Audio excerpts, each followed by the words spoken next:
Good day, and thank you for viewing my contribution to the BVAA Monochrome Photography Show. As you're probably aware of by now, this show was originally planned to be a brick-and-mortar show at the Milford Community TV Station. So for that, I'd like to first express my appreciation for the long-term support that they've provided to the BVAA.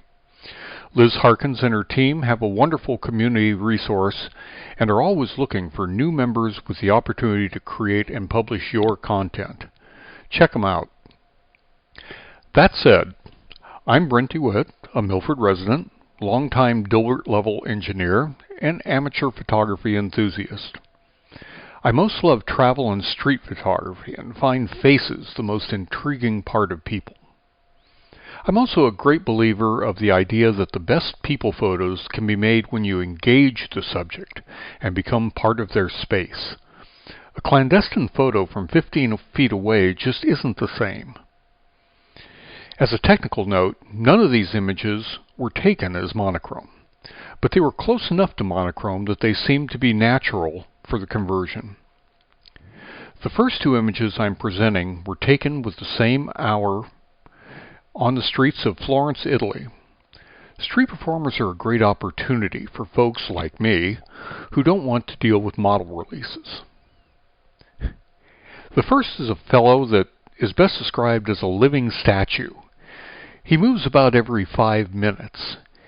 Engaging isn't quite right with the lack of movement, but a monetary tip in his bucket evoked a friendly attention to my camera. The same attention was wonderfully experienced from the more traditional mime in the second photo.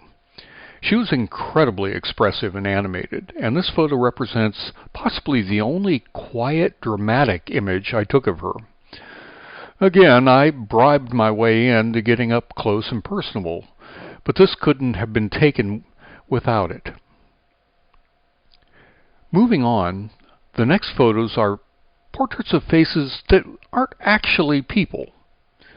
The annual, most years, not this one, Revere Beach Sand Sculpture Festival is something I encourage everyone to attend at least once in their life. The artistry is hard to imagine if you haven't seen it firsthand. And the subject is contemplative sand. Old.